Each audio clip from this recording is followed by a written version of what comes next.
Merci, Monsieur le Président, Madame la Ministre, Monsieur le rapporteur, Mesdames et Messieurs les députés, mes chers collègues, nous y voilà. La France va inscrire dans sa loi le père facultatif et permettre la venue au monde d'enfants sans père.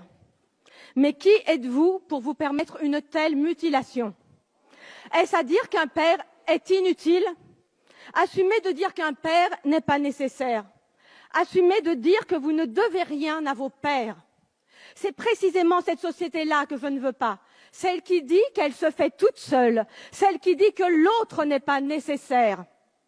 Alors pour moi, voyez-vous, il n'y a pas plus grand que l'homme. Et vous le piétinez, vous le réduisez à rien, à ses gamètes, à 1/60 millième de millimètre. Un donneur, vous appelez ça. Mais Madame la Ministre, ça c'est un homme, Madame la Ministre. C'est pas un donneur, c'est celui qui porte et qui élève et qui soulève des montagnes pour son petit. Celui qui l'élève jusqu'à lui, celui qui le soigne et l'encourage. Celui qui le rassure et le grandit, qui l'écoute et l'accompagne. Mais n'avez-vous donc jamais eu de père pour que vous ne sachiez pas à quel point on ne se passe pas d'un père? C'est souffrance contre souffrance, Madame la Ministre. Il ne faudra pas dire « cette France-là a été humiliée ». Vous avez choisi d'en apaiser une en jetant de l'acide sur l'autre. C'est souffrance contre souffrance, je vous l'assure. Bien sûr, une mère peut faire ça. Évidemment qu'une mère peut tout faire. Et alors? Faut-il donc séparer et supprimer les pères? C'est ce que vous faites, Madame la Ministre. C'est ce que vous faites, Mesdames et Messieurs les députés. Et j'espère que vous aurez conscience de la société d'élimination que vous créez. J'idéalise les pères, me dit-on. Mais n'idéalisez-vous pas les mères? 30% des maltraitances sont dues aux mères. Nous devons légiférer pour un corps social.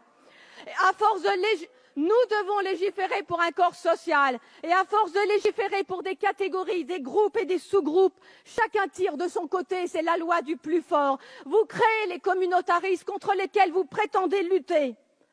L'enfant est le témoin privilégié de la force de l'homme et lorsque l'homme devient père, cette force se transforme en service au plus petit. Lui seul peut apprendre ça à l'enfant et conjure ainsi la loi du plus fort. Et vous choisissez de faire sans eux, de ne prendre d'eux que ce qui vous intéresse, leurs gamètes, et de jeter le reste. Mais l'homme est un tout, Madame la Ministre. On ne prend pas que ses gamètes et jeter le reste. Il n'y a pas plus noble que l'homme, et seul l'homme nous montre que servir est l'acte le plus noble qu'un être humain puisse accomplir. Votre loi, Madame la Ministre, est criminelle. C'est souffrance contre souffrance. Il ne faudra pas dire cette France-là a été humiliée. Votre loi, c'est s'offrir un être humain. On ne s'offre pas un être humain, Madame la Ministre. Un être humain n'est ni un objet, ni un projet, ni une promesse de campagne. Votre loi, loin d'abolir les inégalités, votre loi les aggrave.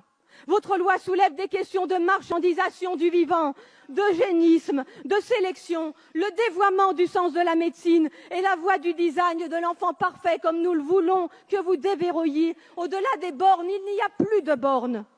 Ce n'est pas le droit qui refuse un enfant à ces femmes, c'est la biologie. Il n'y a ni discrimination, ni inégalité, et vous le savez très bien.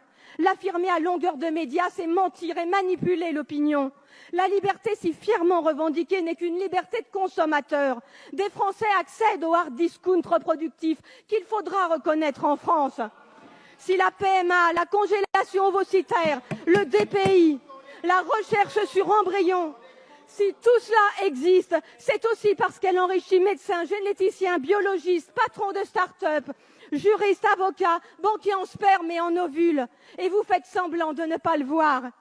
Aider l'autre, voyez-vous, et vous le savez, c'est l'aider à accompagner ses limites. C'est l'aider à accepter ses limites et vivre avec.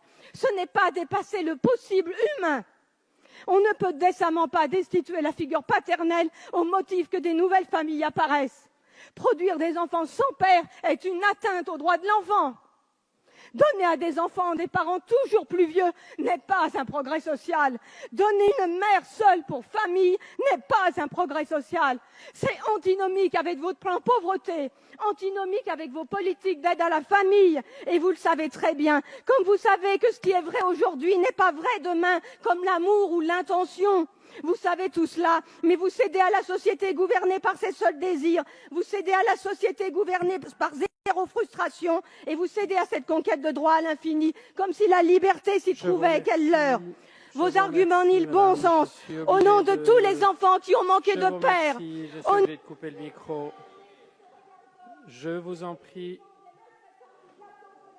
Je vous remercie. Je suis obligé de contraindre le temps de parole. Je vous en prie, s'il vous plaît, Madame Thiel. Je vous remercie.